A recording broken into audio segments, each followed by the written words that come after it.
Hello Otakus of the world out there, my name is A-lia and welcome back to the OtakuZone. Now, in today's video, I actually have a little review on a game that I've been playing constantly since its release. If you guys don't know by the title of the video by now, we're gonna be going to review the Pokemon Go game. Now, what is Pokemon Go right now? Pokemon Go is a smartphone game released for both iOS and Android devices, and it has hit the world by storm. You couldn't think that at this moment that you are able to play a game, a Pokemon Go game in specifically, like this. I want to say that it's actually probably one of the best games out there right now for two reasons. One, it has the best nostalgia feeling in the world for any old Pokemon Go fans out there. But at the same time, it has something new for anybody who hasn't played the game before. And I'm gonna be talking about that in today's video. So, to start off our Pokemon Go review, first let's go back on a little nostalgia trip where we all started. Now, on the making of this video, the game has been out for 8 months. Now, for 8 months of the game, it has probably hit the world by storm. I already said it before. It's incredibly fun for many reasons. Now, the very first reason, of course, is catching Pokemons in the wild. You can actually go to real life places, boot up the game into the iOS, into the phone, and play it and see if you can actually find Pokemons right out there in the wild. Using the camera, you can actually take pictures of it, you know? You just go ahead and take the picture right there and there. Now, aside from that, of course, the Pokemon Go game actually has other features. You can battle gyms where one person of a team actually puts his Pokemon in that gym, and you can actually challenge it. Now, it's an AI program kind of thing, so we'll see how that develops later on, but still, you can also have eggs and actually get items. There's a lot of cool things in the game. Now, the nostalgia feeling of the game is basically this. The game came out, I started playing it, my friends started playing it, and it was a huge hit. We will go out into the wild to places we haven't even done before, or we get tips from Pokemons or from other players out there where the game is actually more fun because there's more Pokestops or more Pokemons depending on what it is, you know? So, at the release time of the game, anybody was playing the game, and it was amazing because you can actually go out there and meet so many people who actually love the game as you do. And for a lot of otakus out there, that was actually a pretty big deal. And the way that you think the nostalgia feeling of the game plus new people actually playing the game, you can actually teach new people or old people how the game works and how things are done, yada yada yada. So again, this is a small nostalgia because I remember just going out there and playing with my friends almost every other day.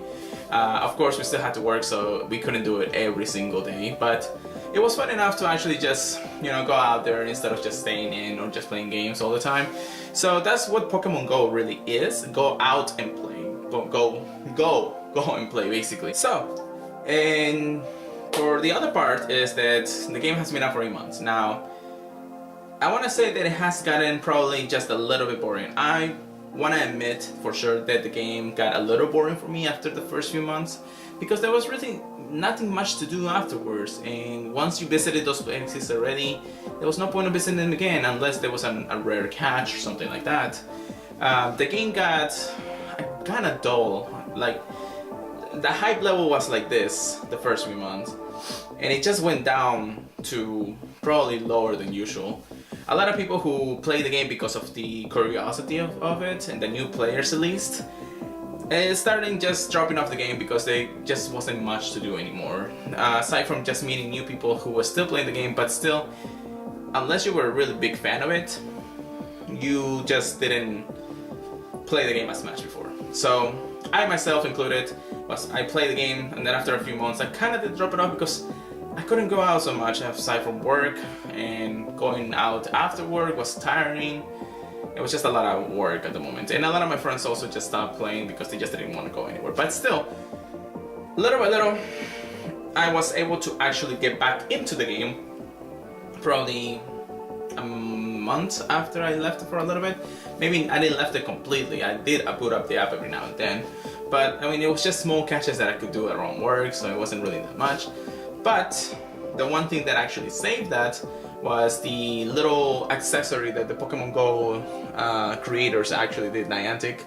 The Pokemon Go Plus was the one savior for me, because with this little thing I was able to just leave the game on and start catching Pokemon, skinny experience, do a lot of Pokestop spin-ins. It was a lot more fun. So the game kind of got a little bit better. I was able to do a lot more things, completed the first generation Pokemon Pokedex, and by the time of this recording, Generation 2 has come out from at February 6th actually. Or was it 7? I can't really remember that.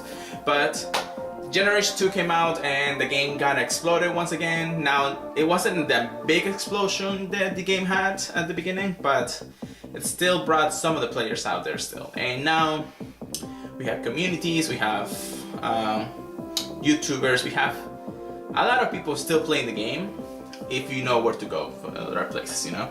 So, why am I talking about this today? Why Pokemon Go? Why the game is such important for me? Now, I myself keep playing the game because I know there's gonna be more to it. If you guys don't know, Pokemon has more than 800 Pokemons in total. And technically, you're able to just get all 800. Now, Pokemon Go has only released 2 generations since it came out, and hopefully we'll get to the final generations later on. But that means that the game has still more to develop. Now, I'm going to be talking about what the future holds for Pokemon Go and what it really means to play the game into the future, you know? Now, what has the creators of Pokemon Go, Niantic, has to say since the release of Generation 2 and the last big major update? A couple of things have actually been going on. A lot of people are actually making sure that the game is still alive. Before we get into what Niantic has to say, let me go ahead and give a shout out to a lot of the Pokemon Go players out there in YouTube that kept the game alive as much as they could. Like literally, if they could have made it any better, it wasn't because Niantic wasn't releasing the game updates fast enough, but they are able to keep the game focused and, you know, keep the game fun for a lot of people. Now, this shout out is for 3 people specifically. We have A-lia, which he's a Briton, I want to say from England, I'm sorry, A-lia. He's from England, has been playing Pokemon Go since it actually came out, and understands that the game has actually gone up in hype and low afterwards, and then it just got into that point where you actually play the game right now and keep making videos because the game is just super fun. Shout out to A-lia, shout out to the videos that he has made since the beginning. The second person I'm gonna give out a shout out is to Reversal. Now, if you guys don't know Reversal, he has been playing the game also since the beginning of the release and has made to the final stages of it, where excuse me, where he has actually made level 40, which is the level cap of a Pokemon Go player. Now, he's still making videos, he's still trying to make the most out of the game. Aside from being just his livelihood in YouTube, but at the same time he makes the game fun for a lot of people, and thanks to him we have been able to understand more of the game. Now, the third shout out, and the biggest one because he actually makes Pokemon Go more fun for me and for a lot of players, is Mystic7. Now, Mystic7 is probably one of the best Pokemon Go video YouTubers out there. He grabs everything by storm. We do live streams or videos, amazing catches. He lives in LA, so he's in the Santa Monica Pier most of the time, but he just does these things and he just doesn't give up. He doesn't give up to the game, and that's what I really like about them. So shout out to those 3 people. Hopefully one day I will meet them, but who knows, you know. I hope Pokemon Go can take me anywhere. So let's go ahead and talk about the possibilities of what Pokemon Go has to offer in the future. And this is gonna be a quick update also what's been going on in the last few weeks. Since the release of Generation 2, Niantic has been a little more open in what they're about to think of doing for the rest of the year. 2017 came with a big hit. Now they need to make sure that the game doesn't get as boring as it was the first few months of Pokemon Go afterwards. So, what are the major updates to this, or the major leaks to what we already know? Well, first of all, they released Generation 2, that was a big hit.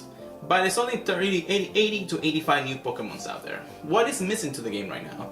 Well, we have the most classic of what the game should be, and that is trading with people. PvP battling, which is probably the most anticipated update of 2017. Hopefully that will come soon. A new generation, if possible, and legendaries. In Pokemon Go right now, you can catch every single normal Pokemon out there, even the Pursue legendaries, like the Dragon type Pokemons, but it doesn't have legendaries, which is kind of a downfall to it because we want the legendaries. So what Niantic needs to do, and what they said, is two different things. Now, we mark off the 4 things that the game probably needs right now, but there are 3 new major updates that's gonna happen in the next few months. Throughout consistently, of course, throughout the year. What they said is that they have 3 big major updates of 2017. And one of them literally said that they're gonna be working on the gym system battling of the game. Niantic is kind of disappointed that the game was released in so early, because the game wasn't really finished when it came out. It was probably only 5 to 10% done. Why did Niantic release it so early? The question still remains. But it came with a huge hit, but they were still unsatisfied with the game. So they're trying to make the better of it by releasing these big updates as soon as possible. Now, when the game came out, of course, 7 months into it, the game didn't have really much new things until Generation 2 came out. And that was the big downfall, because Niantic stated that they couldn't do much to the game update for new updates because they needed to fix all the small little updates that were there. And that was okay for a lot of people. But for a lot of people, of course, they would say, hey, you know what, just go ahead and release this. And we need this. We need to play this. We want to play this, but you guys are not doing it. That is not the case. Niantic is working very hard to actually making sure that the game still stays alive for a lot of people, and hopefully we get to see brand new Pokemons and new things implemented to the game. So out of the 3 major updates, I'm gonna just get my guests on the next 2 before the first one. The first one, of course, is gonna be gym battling. Hopefully that gets reworked, maybe more into a corporation kind of theme. Who knows? Hopefully. I'm gonna go with the second update to be maybe Generation 3. That will probably come out during the summer when people can actually go out and play a lot more. But hopefully that is one of the things. If not, I want to say maybe shinies or legendaries. The anniversary is coming in July, so I hope that it's actually a very good one, and hopefully they get that major event going. One last thing, the third thing is hopefully something that interacts. Excuse me. Something that interacts with player-to-player base. Instead of just going to the gym or meeting people outside, and how the game really works right now, PvP battling and trading is the major things that Pokemon Go needs to be able to be successful. Now, trading, because a lot of people want to trade their best Pokemon with their other best Pokemon and complete the Pokédex a little bit faster, but at the same time they want to make sure they're trading the good things around. The one thing, PvP battle thing, that needs work for sure, and hopefully that works at some point. PvP battling is probably the most anticipated update, because to be able to play against somebody who's right next to you or right in front of you, it's probably the big thing of Pokemon Go. And hopefully that will come later in the year of 2017. So that is my little review of Pokemon Go. A little nostalgia trip too, because it's actually been out for 8 months now. So if we can make this community better, check out those YouTubers I said. I'll try to post my updates on the game. I play it all the time, so I'll probably try to hit level 40 before the end of the year. If it ever happens, you know, I don't know. I go in a slow pace than the other YouTubers, but who knows? The thing is, the community needs to grow, and hopefully this community, and hopefully I can make the community a little bit greater for everybody in the Pokemon Go. So yeah, that is my little review of Pokemon Go, and hopefully you guys enjoyed it. I know that I probably just went on for like 20 minutes trying to talk about what Pokemon Go really is. Excuse me. I'm not feeling that well, but still. If you guys like the video, you know, make sure you give it a thumbs up. Comment down below what is your favorite Pokemon in the game right now. Also, what you really think the Niantic should be working on. Just leave the comments. Maybe we'll sort something out, and we'll send, like, you know, a big letter to Niantic saying, hey, we need this right now, you know. At the same time, you know, hit that subscribe button. It helps out a lot, and that little notification. You never know. That's what it is. Hopefully you guys enjoyed the video. Thank you very much for watching. It's been Pure Letter. This has been the OtakuZone. If you guys wait until next week, I'm gonna go ahead and review as one of the best, probably the best movies of the anime world out there. But thank you very much for watching, and I'll see you all in the next one. Thank you.